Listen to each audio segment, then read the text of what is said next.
Bismillahirrahmanirrahim. Assalamualaikum warahmatullahi wabarakatuh.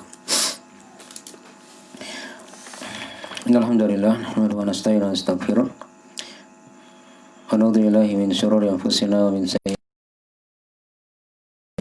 may yahdihillahu fala mudilla lahu wa may yudlil fala hadiya lahu.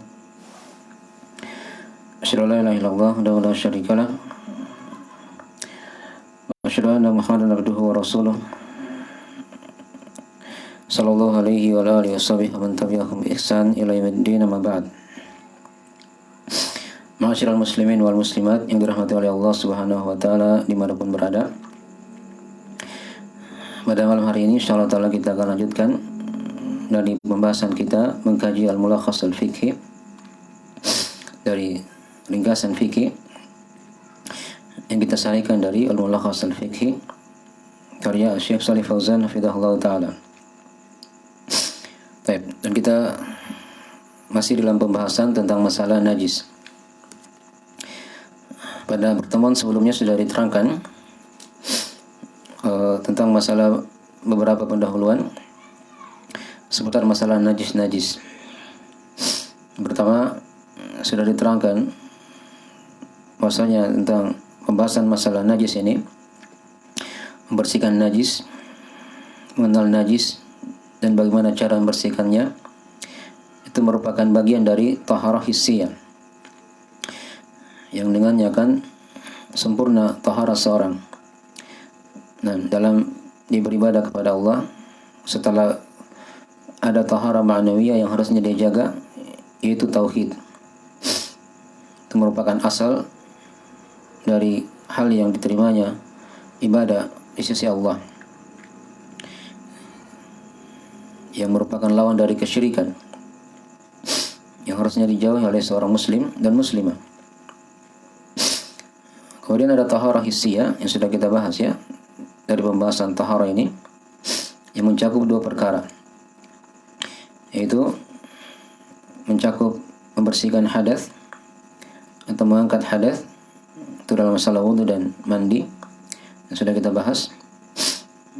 Dan apa yang merupakan pengganti dari taharah hissiyah itu, merupakan pengganti dari wudu dan mandi, yaitu tayamum, yang juga sudah kita terangkan. Kemudian ada dari bagian taharah hissiyah yang kedua, yaitu menghilangkan najis. Nah, ini irtifa'ul hadath wa mawalil khabath. Itu definisi taharah, itu mengangkat hadas dan apa yang semaknanya, serta menghilangkan najis. Baik, dan sudah kita dari kaidah-kaidah tentang masalah najis ini, maksudnya asal sesuatu itu adalah suci, itu yang dijadikan asal ya, dan dia tidak najis dari Al-Quran atau hadis yang menerangkan tentang najisnya. Nah, sudah kita bacakan surah Khalaqalakum ma fil ardi jami'a. Dialah Allah yang telah menciptakan untuk kalian apa yang di muka bumi seluruhnya, bisa dipakai ya, digunakan kecuali pada hal yang satu. Nah, air ini sudah kita singgung dalam membersihkan najis ya, gunakan air, dan dia juga dikatakan pensujud dari najis tadi itu, artinya bisa dijadikan sebagai alat untuk mensucikan najis ya. Ada juga yang lain, tapi asalnya itu dengan pakai air, asalnya dengan menggunakan apa? Air. Nah, bahas tentang masalah pembagian najis itu. Najis yang kita bahas sekarang di sini itu najis ya. Najis ma'nawi itu dibahas di masalah akidah. Dan sebelumnya najis itu ada dua macam secara umum. Ada najis ainiyah, ada najis aini. Aini itu adalah kembali kepada zat najis itu sendiri. Nah, yang kita akan terangkan nanti insyaallah taala yang kita akan bahas. Dan Syekh Shalih Fauzan telah menyebutkan beberapa contoh seperti kencing, ya, dan juga itu merupakan najis, zatnya najis, ya gitu kan? Itu yang dikatakan najis.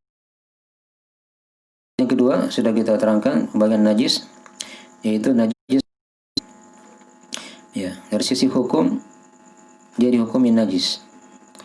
Ya, ini jika misalnya ada sesuatu yang terkena najis, maka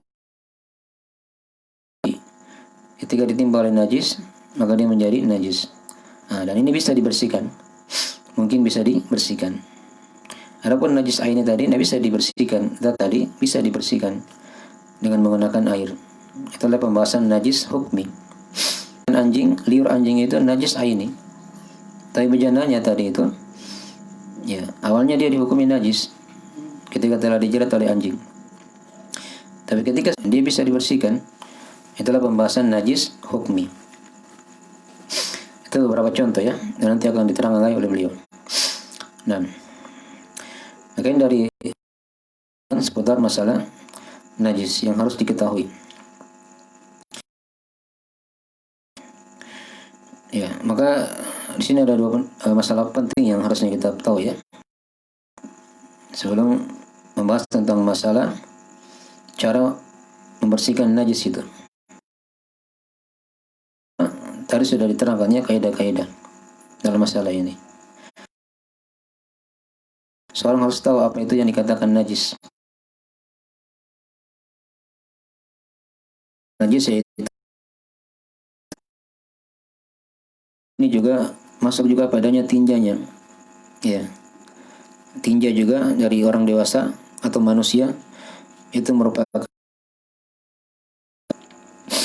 ya, adapun yang sudah kita baca itu dalam riwayat Al-Bukhari Muslim, Arabi yang kencing di masjid kemudian dibersihkan, salam memerintah mereka.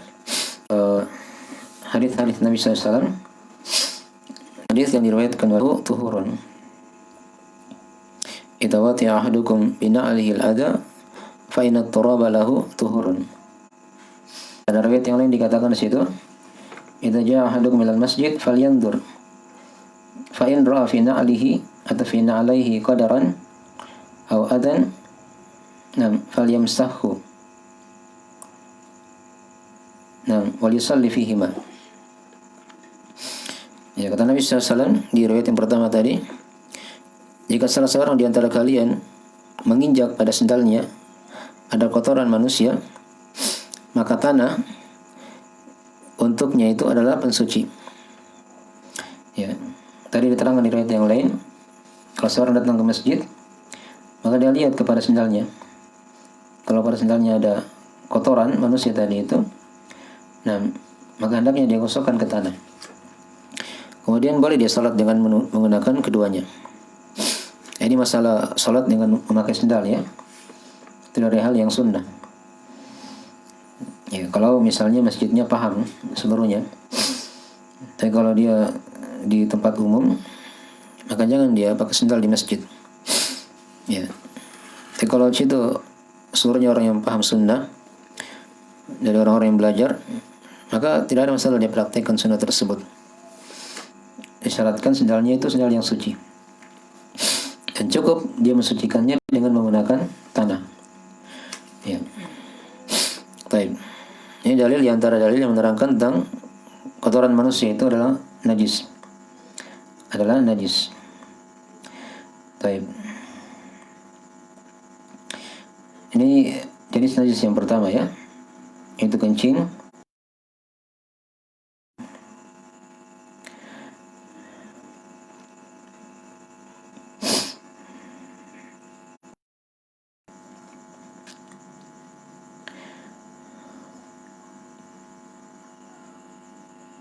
Dan kemudian yang kedua yang sudah diterangkan oleh Syekh Shalih Fauzan, yaitu liur anjing. Ya. Liur anjing ini memang ada silang pendapat di kalangan ulama. Tapi yang kuatnya bahwasanya liur anjing itu merupakan najis. Ya. Merupakan hal yang najis.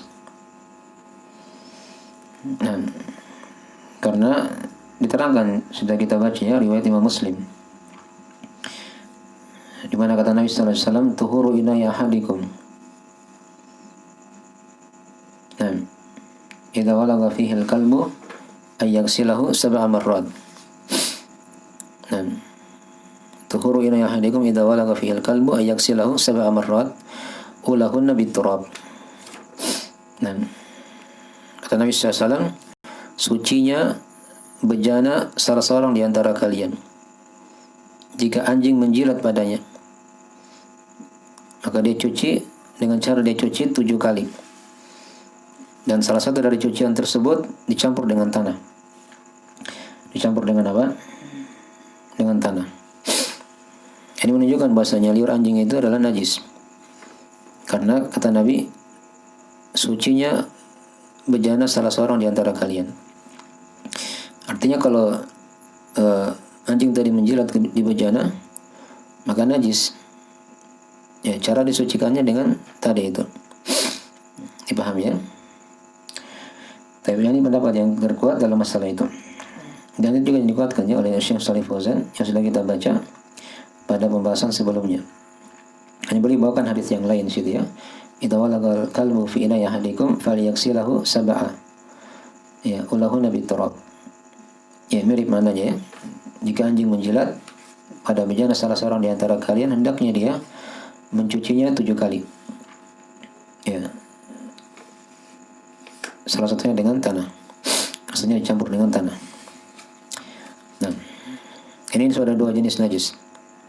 Sudah 2 jenis najis. Kemudian najis yang ketiga, yang diterangkan juga oleh Syekh Shalih Fauzan di bawah nanti ya. Hanya kita lihat dulu dari ada semacam pembahasan beliau tentang masalah cara mensucikan najis. Nah, dan 2 jenis najis yang diberi contoh ini apa mewakili dari pembagian najis. Najis itu sudah kita bagi ya. Ada najis yang berat, ada yang pertengahan, ada yang ringan. Ya, liur anjing tadi itu merupakan najis yang berat. Karena diterangkan tadi cara mensucikannya itu dengan dicuci 7 kali. Dan salah satunya dengan dicampur dengan tanah dari basuhan tadi. Itu menunjukkan beratnya. Dan cukup hanya 1 kali dicuci. Ya. Dan cukup dengan air saja. Tapi harus dibarengi dengan tanah pada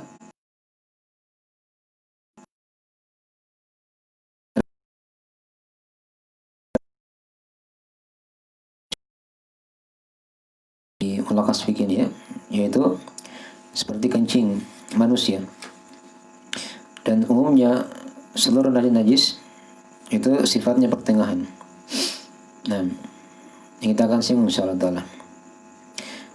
Dan ada najis yang ketiga, dia najis yang ringan. Ya, najis yang ringan. Baik. Itu diterangkannya oleh beliau.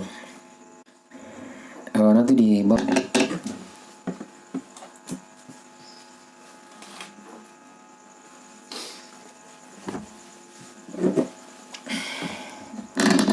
najis yang ringan. Nah, hanya beliau di situ singgung sedikit ya tentang masalah cara mensucikan najis. Ada najis itu yang dia dengan cara apa yang mungkin untuk diperas. Ada juga sebagian najis yang dia tidak mungkin diperas untuk menghilangkannya. Dan ada juga sebagian najis yang tidak mungkin diperas dan juga tidak mungkin untuk dibolak-balikan begitu ya. Baik. Nanti kita akan singgung insyaallah taala di pembahasan masalah seputar cara mensucikan najis. Baik. Ya, dan juga beliau singgung sedikit juga di situ bagaimana cara mensucikan najis pada tempat yang kita tidak tahu di situ apakah ada najis atau tidak. Tapi kita sangka ada najisnya, maka kita bersihkan saja pada hal yang kita yakin. Dan pada badan kita misalnya, atau pada kain yang ditimpa oleh najis, maka seperti itu caranya.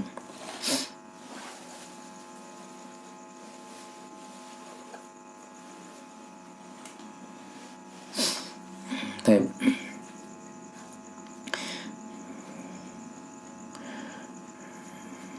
Nanti akan disinggung sebentar ya. Kemudian beliau singgung di sini najis jenis yang ketiga. Itu najis yang sifatnya najis yang ringan. Nah, itu tentang kencing anak bayi yang belum makan makanan apa-apa, ya, kecuali hanyalah air susu ibu. Nah, itu dimasukkan oleh para ulama dari golongan najis yang ringan. Dari golongan najis yang ringan. Ya, kenapa dikatakan ringan?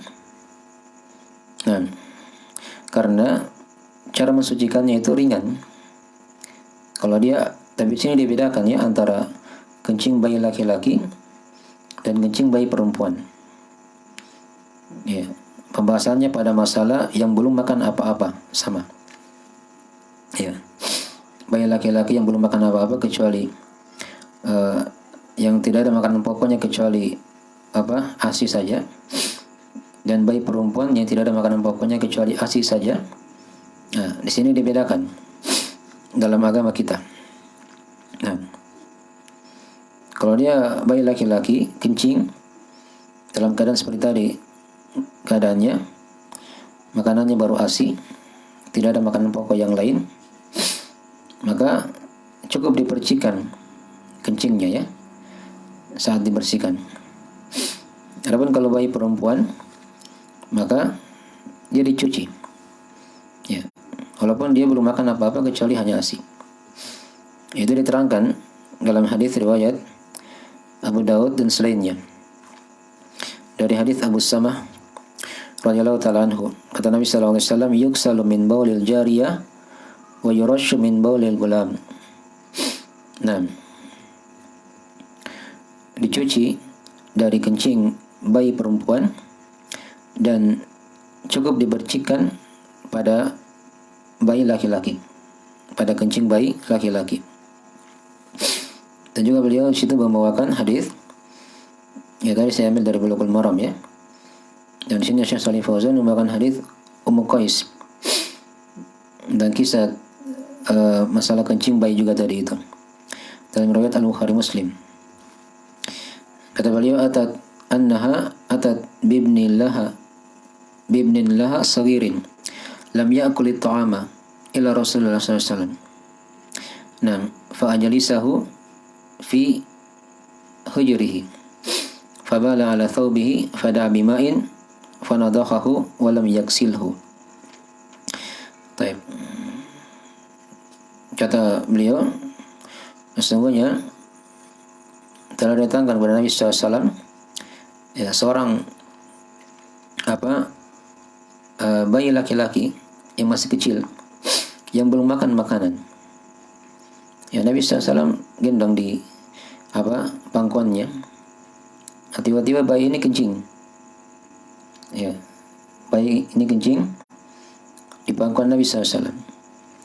Maka Nabi SAW ketika itu meminta air, lalu memercikan di kencingnya tadi itu, dan beliau tidak mencucinya. Ya. Ini kalau bayi laki-laki ya. Dan tadi sudah kita baca hadis Abu Samah, Nabi rinci di situ dari perbedaan antara bayi laki-laki dan bayi perempuan. Nah, kalau bayi perempuan dicuci kencingnya. Kalau bayi laki-laki cukup dipercikan. Kalau dia cuci juga tidak ada masalah. Hanya kalau dia sudah percikan dan dia sudah meyakini mendominasi dari percikan tadi itu, dia sudah mendominasi kencingnya, maka itu sudah cukup. Nah, sudah cukup. Baik.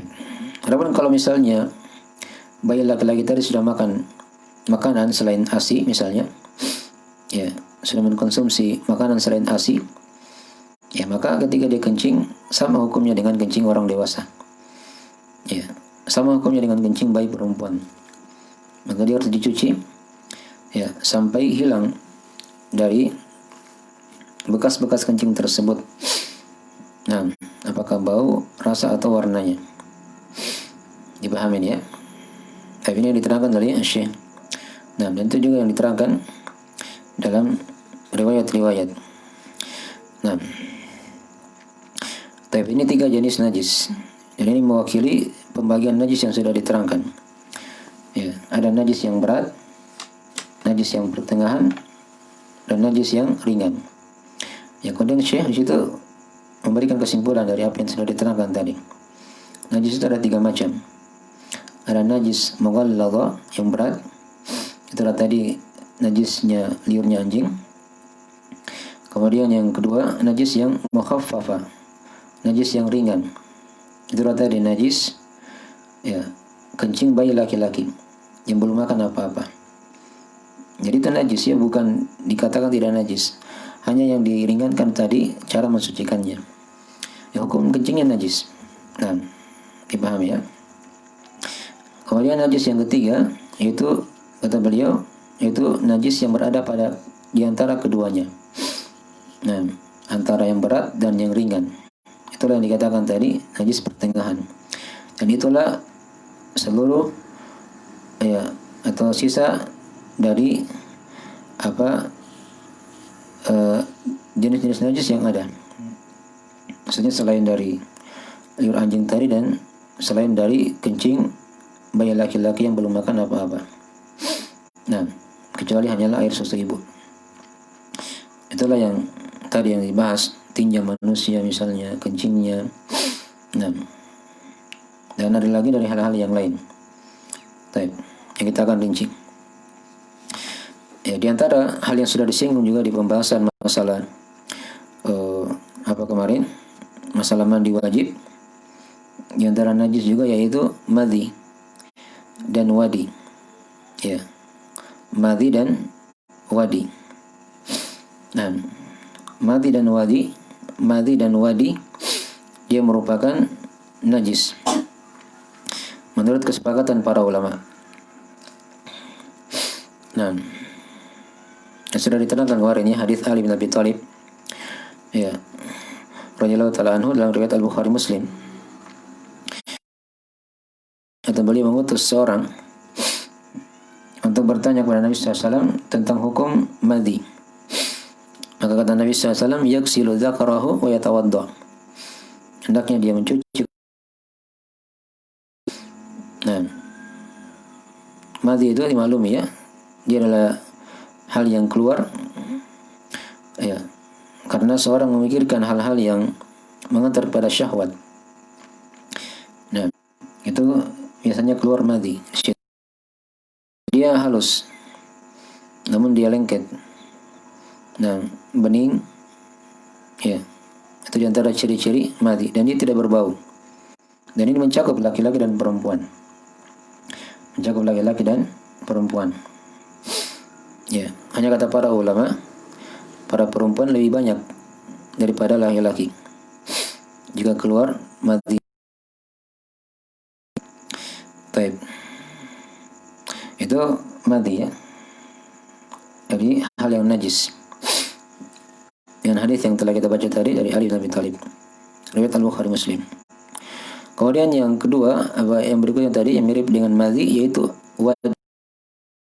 Ya, wadi ini dia air, dia ya kadang keluar setelah kencing, atau kadang juga keluar sebelum kencing.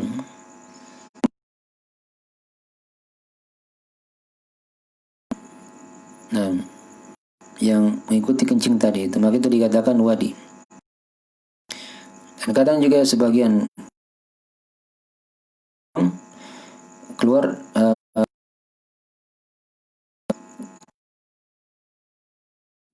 wadinya warna putih. Itu juga dikatakan najis menurut kesepakatan. Taib. Ya, bentuknya warna putih ya cairannya. Jadi ada madhi. Taib. Kemudian yang berikutnya dari najis kan yaitu darah haid. Kita bahas ya. Adapun mani, ya mani itu menurut pendapat yang paling kuat dalam masalah ini. Mani hukumnya suci. Tapi yang kuatnya mani itu dia tidak najis. Dalilnya tidak najis ya, dari hadits Aisyah ketika itu ya. Nah, bahasanya Aisyah itu kadang mengkerok dari pakaian Nabi SAW mani, dan masih ada sisa-sisa dari mani tersebut. Lihat, andai kata dia najis, maka Nabi SAW tidak akan pakai itu pakaian. Dipahami ya? Juga dimaklumi, bukan najis. Manusia bukan apa? Najis. Ya, coba bayangkan misalnya kalau dia dikatakan mani najis, maka kalau sudah asalnya najis berarti manusia itu adalah apa?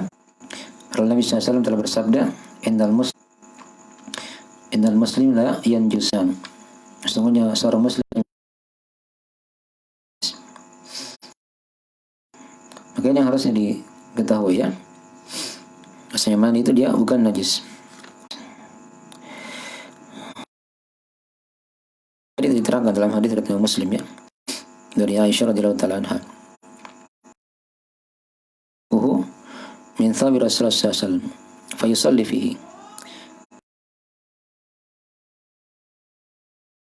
Dari pakaian Nabi sallallahu alaihi wasallam. Kemudian beliau salat dengan diterangkan dalam riwayat yang lain. Tadi dalam riwayat Muslim juga ya. Dan Aisyah itu mengkoroknya dengan menggunakan kukunya.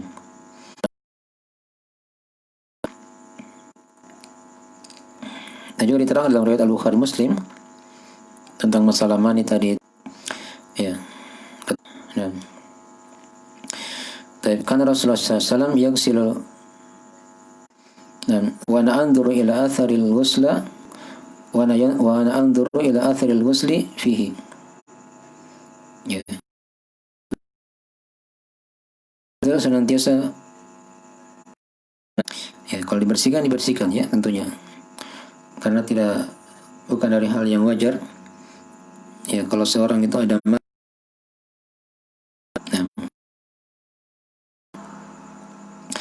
ya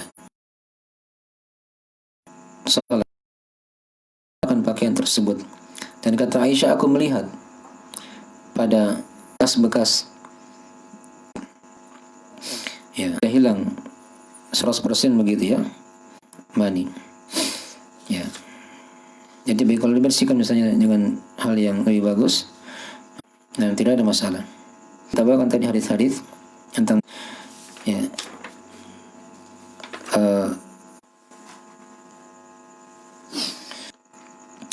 tadi najis yang sudah dari najis yang disebutkan sudah 5 ya. Dan tinja, kencing manusia 1, kemudian tadi liur anjing, yang ketiga kencing anak bayi, nah, yang keempat tadi madhi, dan yang kelima wadi. Yang keenam adalah darah haid ya. Darah haid juga dia merupakan najis. Darah haid juga merupakan apa? Najis. Ini diterangkan dalam hadis riwayat Al-Bukhari Muslim dari Asma bintu Abi Bakar. Nah, radhiyallahu taala anhu atau anhuma ya. Kata beliau, anna Nabi sallallahu alaihi wasallam qala fi damil haid yusibu ats-thawb tahuttuhu thumma taqruduhu bil ma thumma tandahu thumma tusalli fihi. Ya. Kata Nabi SAW, beliau bersabda, pada pakaian yang terkena darah haid, pada orang yang ketika itu mencuci darah haid, maka kata Nabi SAW,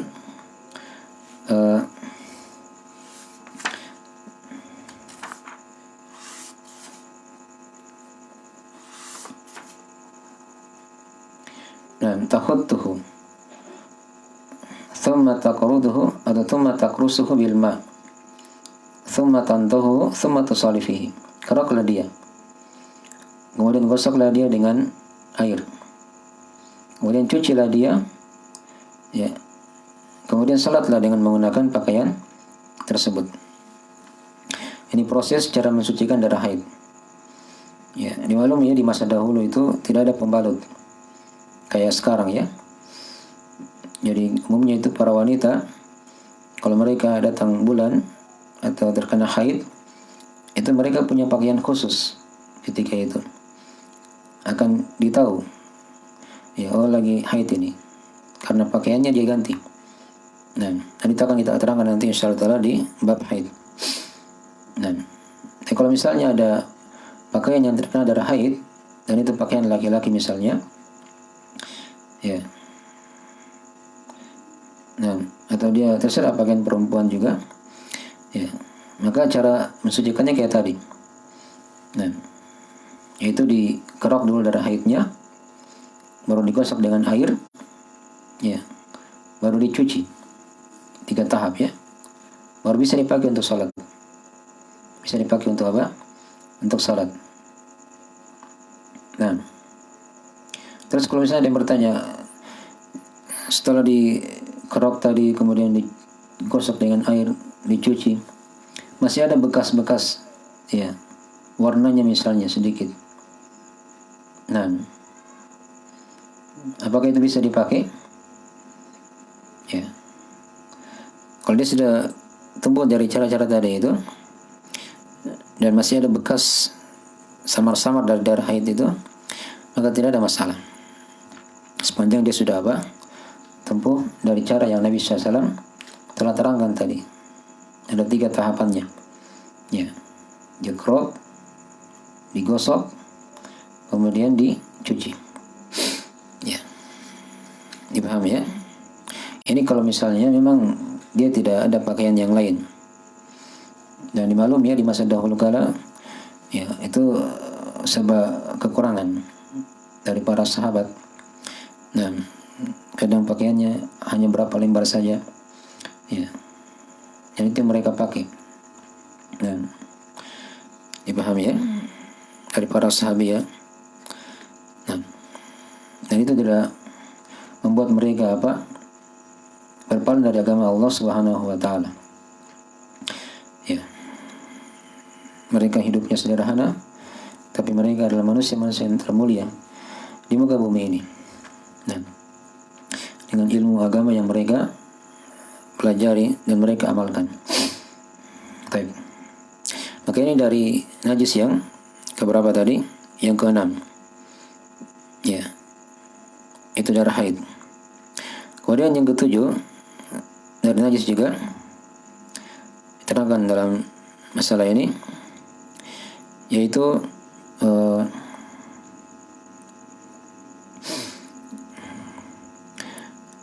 daging babi. Ya. Daging babi juga dia merupakan najis. Dia merupakan najis. Indalnya diterangkan dalam surah Al-An'am ya, ayat 145. Ayat 145. Nah, kata Allah Subhanahu wa taala, "Qul la ajidu fima uhiya ilayya muharraman ala ta'imin yat'amuhu illa an yakuna maitatan aw daman masfuhan aw lahma khinzirin fa innahu rijsun." Katakan wahai Muhammad, aku tidak mendapati pada apa yang aku jumpai, ya, hal yang diharamkan atau sesuatu yang dimakan, kecuali kalau dia misalnya, ya, bangkai atau darah yang mengalir atau daging babi. Dan Allah terangkan di ayatnya, fa innahu rijsun, karena sesungguhnya dia adalah najis. Nah, kaidah dalam bahasa Arab, nah, dhamir itu dia kembali kepada yang terdekat di situ. Perhatikan tadi ada 3 disebutkan: bangkai, darah yang mengalir, daging babi. Kemudian diterangkan di akhir ayat, sesungguhnya dia dengan lafaz mufrad adalah najis. Ya, ini kembali kepada yang terdekat, yaitu daging babi tadi itu. Dan itu kaidah yang diambil ya dari sisi bahasa. Nah, maksudnya daging babi juga merupakan najis. Baik, daging babi dia merupakan apa? Najis. Dan ini juga dari hal yang disepakati oleh para ulama tentang najisnya daging babi. Nah, oleh karena itu daging babi itu dia haram sekaligus najis. Nah, di sini juga ada kaidah ya, harusnya kita tahu. Ya, ada sesuatu yang haram tapi dia tidak najis. Ya. Semua najis itu adalah haram. Ya, tapi tidak semua yang haram itu adalah apa? Najis. Nah, dipahami ya? Semua yang najis adalah haram dan tidak semua yang haram itu adalah apa? Najis. Ya, akan datang nanti insyaallah taala. Tadi sudah disinggung sedikit di ayat. Seperti darah yang mengalir. Itu darah haram dikonsumsi. Tapi dia tidak najis. Dia tidak apa? Najis. Terkena pakaian misalnya. Ya, terserah darah siapa. Apakah darah manusia, darah hewan? Nah, dia tidak najis. Adapun bangkai tadi yang disebutkan, dia adalah najis. Ya, akan diterangkan nanti dalilnya. Baik. Ya. Karena bangkai juga adalah najis. Ini penyebutan dalil yang apa najis yang berikutnya. Ya. Yang keberapa sekarang? Yang ketujuh ya. Tadi urutannya dari Syekh. Tinja, kencing manusia. 1 dihitung 1 ya. Liur anjing 2. Kencing bayi laki-laki atau bayi perempuan. Nah, sama. Yang keempat madhi. Yang kelima wadi. Yang keenam darah haid. Yang ketujuh tadi apa? Daging babi. Yang kedelapan berat sekarang yaitu bangkai. Atau sudah disinggung di ayat. Ya, bangkai juga adalah najis. Bangkai juga adalah apa? Adalah najis. Nah,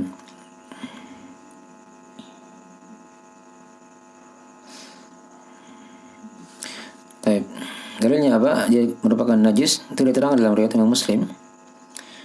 Kata Nabi sallallahu alaihi wasallam, "Idza dubigal ihab faqad tahur." Jika kulit bangkai sudah disamak, maka dia telah suci. Ini sudah kita bahas dulu ya di pembahasan masalah bejana. Nah, jika kulit bangkai sudah disamak, berarti kalau dia belum disamak, maka dia adalah najis. Ya, bangkai itu artinya apa saja yang mati dari makhluk yang bernyawa dan yang dia itu tidak disembelih dengan cara yang syar'i. Ya. Itu yang dikatakan najis. Apa yang dikatakan apa? Bangkai. Apa ya? Nah, jadi kaidahnya seluruh bangkai itu adalah najis kecuali 4 jenis bangkai yang diperkecualikan dalam masalah ini. Ya, apa itu 4 jenis bangkai yang diperkecualikan? Yang pertama adalah bangkai ikan dan bangkai belalang. Ya, ikan tidak perlu disembelih, dia mati di lautan, hukumnya halal. Demikian pula belalang. Nah, itu hal yang dihalalkan. Diterangkan dalam hadis riwayat Ibnu Majah dan selainnya, Ahmad dan Ibnu Majah. Nah, kata Nabi SAW, "Ukhidha lana maitatani wa damani. Ammal maitatani fal hud wal jarad, wa ammal damani al-kabid wa tihal." Kata Nabi SAW, dihalalkan untuk kita 2 bangkai dan 2 darah. Adapun 2 bangkai kata Nabi, ya, yaitu ikan dan belalang. Nah, ada bangkai belalang boleh dimakan. Ada bangkai hewan laut, apakah itu ikan atau yang semisalnya, maka dia juga apa? Halal dimakan. Tidak perlu disembelih. Adapun 2 darah yang dihalalkan, tadi kan sudah kita singgung darah ya. Darah itu kalau dia mengalir asalnya hukumnya haram. Ya, untuk dikonsumsi. Tidak boleh dimakan, diminum. Tapi ada 2 yang dihalalkan, yaitu hati dan limpa. Ya, hati dan limpa. Ini dari 2 yang dihalalkan darah, tapi dia hal yang dihalalkan. Ini sudah dua bangkai tadi ya. Kita kembali pada masalah bangkai. Itu bangkai ikan dan bangkai belalang. Taib. Dan telah dinukil dalam hadis-hadis ya, maksudnya para sahabat ketika itu mereka ya dalam berperang memakan belalang. Ya, mereka pernah berperang 7 kali berperang, dan ketika itu mereka makan bangkai belalang. Ya, menunjukkan dari hal yang dihalalkan dalam masalah ini. Taib. Kemudian yang ketiga dari bangkai yang dihalalkan yaitu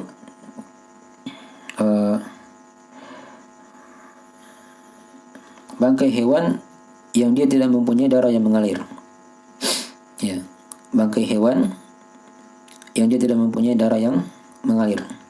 Ini juga dari hal yang halal, seperti bangkai nyamuk, bangkai lalat. Ya, maka Nabi SAW ketika itu bersabda, jika ada lalat yang mati yang jatuh di minuman salah seorang di antara kalian, dia celupkan lalat itu. Ya, idza waqa'a dzubabu fi syarabi ahadikum falyaghmishul. Nah, kata Nabi SAW, jika lalat jatuh di minuman salah seorang di antara kalian, ya maka dia celupkan lalat tersebut dan baru dia buang. Karena di salah satu lalat tersebut ada sayapnya, itu ada obat, dan di sayap yang lainnya ada penawar. Jadi kalau dia jatuh lalat, netral kembali minumannya. Ada obat sekaligus ada penawarnya. Itu dari Nabi SAW ya. Nabi SAW bukan dokter. Ya, tapi beliau dapat perkara dari wahyu. Dan baru sekarang dibuktikannya oleh para ahli kesehatan. Pada lalat itu ada dua perkara pada sayapnya. Ada sayap yang mengandung racun, dan sayap yang lainnya ada penawarnya. Nah, ini bangkai yang ketiga. Adapun bangkai yang keempat yang dihukumi bukan najis, yaitu bangkai manusia. Itu bangkai manusia. Dan manusia itu bukan najis dalam keadaan dia hidup ataupun dia mati. Nah, karena kata Nabi SAW, innal muslim la yanjus. Ya, sesungguhnya muslim itu tidaklah najis. Ya, apakah dia hidup ataupun mati. Adapun orang kafir itu juga dia tidak najis. Nah, tidak najis ya, apakah dia hidup atau mati. Adapun yang dikatakan di dalam ayat, innamal musyrikuna najisun, sesungguhnya kaum musyrikin adalah najis, itu kembali pada najis ma'nawi. Najis bermakna kesyirikan. Ya, dipahami ya, bukan najisnya pada badannya. Nah, Nabi SAW pernah mengikat ketika itu orang kafir di masjid. Ya, sahabat yang dulunya kafir diikat di masjid ketika itu. Andai kata dia najis, tidak mungkin Nabi SAW masukkan najis di masjid. Nah, baik. Ini 4 saja yang dia bangkai dan dia bukan najis. Ya, yaitu ikan, bangkai belalang, bangkai hewan yang tidak punya darah mengalir seperti lalat, nyamuk, ya, itu yang semisalnya. Dan yang keempat tadi bangkai manusia. Bangkai manusia. Baik. Ini asal dalam masalah bangkai, asalnya najis kecuali 4 tadi itu. Baik. Ini yang ke-8 tadi ya.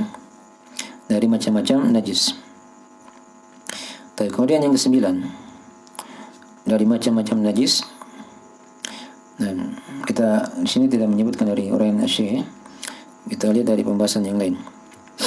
Baik, yaitu rawth, hewan atau kotoran hewan yang dikhususkan pada beberapa jenis hewan. Nah, yaitu pada hewan seperti kuda, ya, keledai dan beagle. Ini yang dikatakan rawth. Kotorannya adalah najis. Ya, kotoran kuda, keledai dan dan beagle. Ini hukumnya najis kotorannya. Dalilnya kita sudah baca kemarin di pembahasan masalah membuang hajat ya. Ya, tatkala Nabi SAW pergi bersama Ibnu Mas'ud, ya, membuang hajat, atau di saat safar ya, Nabi SAW buang hajat ketika itu. Maka Nabi SAW memerintah Ibnu Mas'ud untuk mencarikan 3 buah batu, karena tidak ada air ketika itu ya. Maka kata Nabi, atau kata Ibnu Mas'ud, fa'amarani an atiyahu bi thalathati ahjar, fawajadtu hajaraini wa lam ajid thalithan, fa'ataituhu birrawthah, ya, fa'akhadahuma wa alqa ar-rawtha wa qala hadha riksun. Taib. Kata Ibnu Mas'ud ketika itu, aku diperintah oleh Nabi SAW untuk mendatangkan 3 buah batu. Ya, maka aku dapatkan 2 batu saja. Aku tidak dapatkan batu yang ketiga. Aku datangkan yang ketiganya dengan apa? Rawth. Tadi kotoran hewan tertentu ya, seperti kuda, keledai atau bigol. Nah, maka Nabi ambil 2 batu tadi dan beliau membuang apa? Rawth. Beliau bersabda ketika itu, hadza riksun. Rawth ini adalah apa? Najis. Ya, adalah apa? Najis. Ini penyebutan apa? Bangkai yang apa? Najis yang ke-9 ya. Itu rawth. Nah. Baik.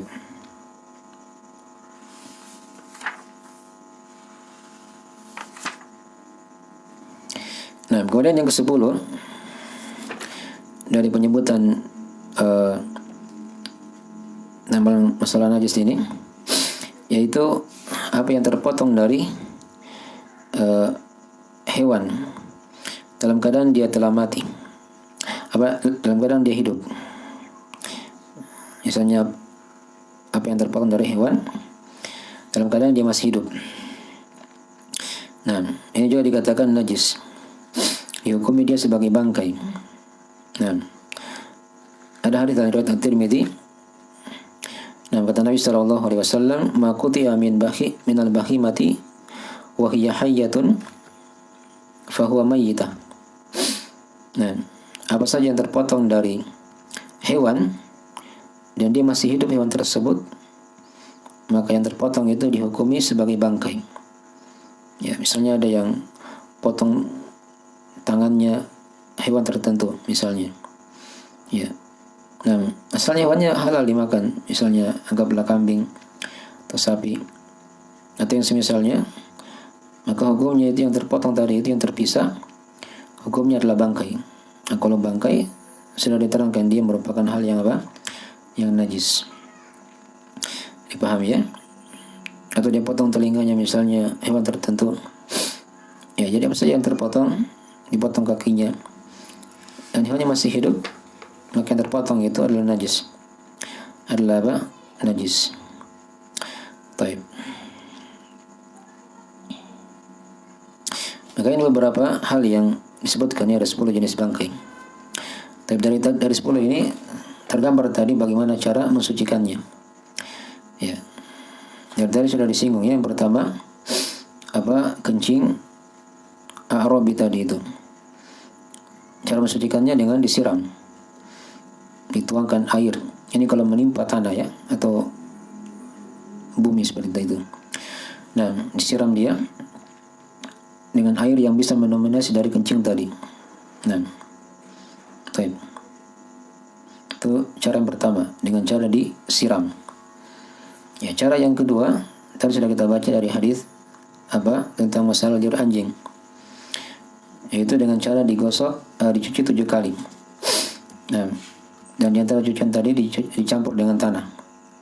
Ini cara yang kedua, mensucikan apa? Najis. Tapi cara yang ketiga tadi sudah kita baca dari riwayat Syekh Shalih Fauzan, yaitu pada anak bayi, pada kencing anak bayi yang belum makan apa-apa kecuali hanya ASI.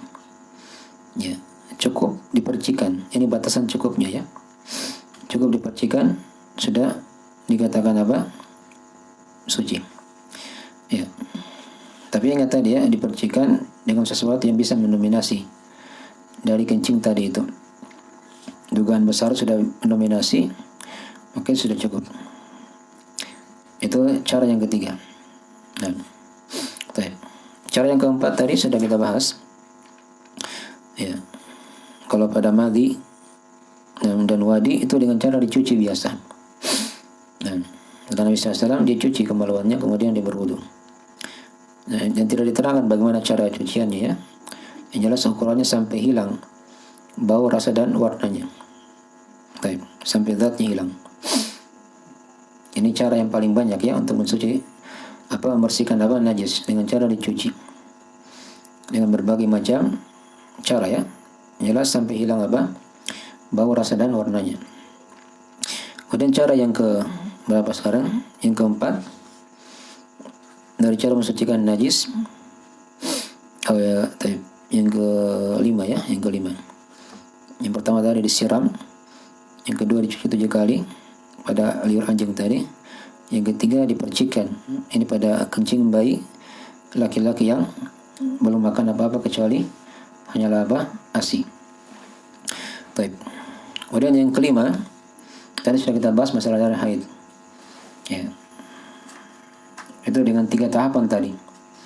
Yaitu dengan cara dikerok, lalu digosok, baru dicuci. Itu cara yang kelima dari mensucikan najis. Itu pada najisnya darah haid. Nah, dikerok, digosok, dan dicuci. Baik. Kemudian yang keberapa?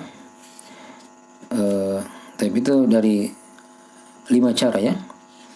Adapun tadi penyebutan najis tadi itu tidak diterangkan bagaimana cara mensucikannya, dan umumnya dicuci dengan cara tadi itu. Dengan cara dibersihkan dengan cara dicuci. Bersihkan dengan cara dicuci. Ini 5 cara. Baik. Apakah itu terkena rauth atau yang lainnya, terkena tinja manusia misalnya, maka dengan cara dicuci.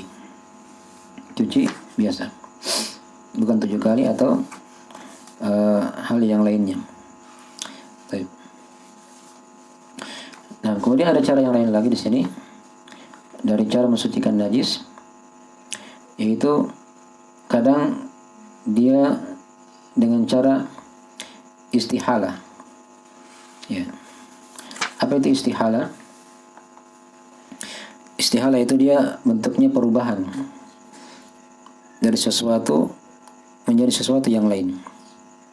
Nah, ya.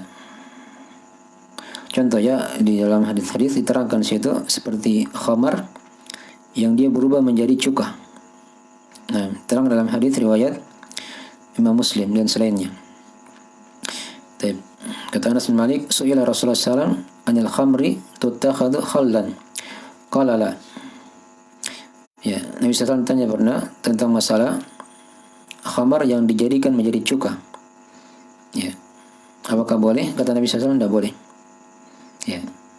Nah, sini sebenarnya kata para ulama, Nabi tidak mengingkari dari perubahan tadi itu. Artinya bisa khamar dirubah menjadi cuka. Ada perubahan satu benda ke benda yang lain.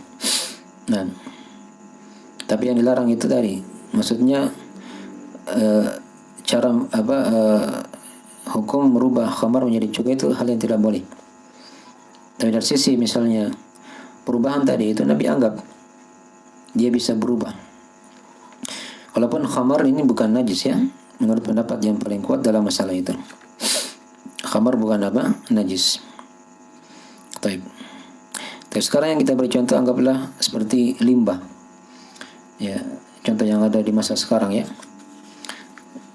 Comberan itu kadang di sebagian daerah yang punya peralatan yang canggih itu diolah menjadi air yang bening, menjadi air mineral. Ya. Diolah, diproses sehingga menjadi air yang awalnya dia najis, ya, limbah. Tapi ketika sudah berubah menjadi air yang suci, air yang kita bilang misalnya air mineral, yang dikatakan seperti itu, maka dia hukumnya adalah suci, ya, bukan najis. Karena sudah tidak ada lagi di situ najisnya. Ya, mau dicium, mau dirasa, mau dilihat warnanya sudah hilang semuanya. Dipahaminya seperti air bersih. Maka ini hukumnya suci. Dan itu cara yang dikatakan oleh para ulama dengan nama cara istihala.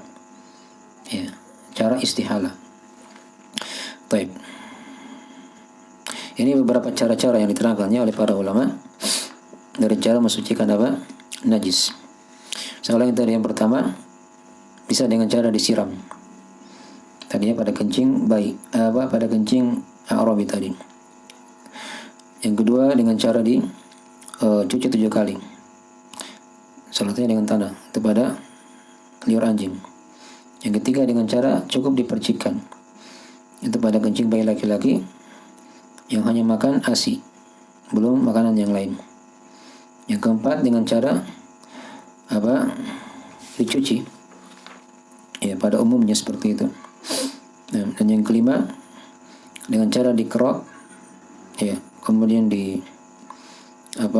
gosok dan dicuci biasa, itu pada darah haid tadi. Dan yang keenam tadi ada yang dikatakan istihala, ada yang dikatakan dengan nama istihala. Ya, dirubah najis itu menjadi sesuatu yang suci. Ya, kotoran misalnya dibakar dia sehingga berubah menjadi debu. Ya, dilihat debu begitu ya, dicium tidak ada lagi baunya, bau kotoran, warna sudah berubah. Ya, dipahami ya. Maka ini bukan lagi najis, bukan lagi najis. Tapi itu cara yang keenam ya, yang ada dibahas oleh para ulama. Dan juga ada cara-cara yang lain. Kalau misalnya pada sumur yang kejatuhan najis, misalnya bangkai, ya sumurnya dikuras airnya tentunya, dikeluarkan airnya dan menunggu air yang baru. Setelah bangkainya dikeluarkan, ini pada masalah yang lain contohnya, misalnya ada sumur yang kejatuhan najis seperti bangkai dan sudah mendominasi baunya, sudah berbau airnya, bau bangkai, itu najis. Maka caranya diangkat bangkainya, kemudian dikerok semua air sumur itu, kemudian menunggu air yang baru. Ya, menunggu air yang baru, ya bertambah lagi, bertambah.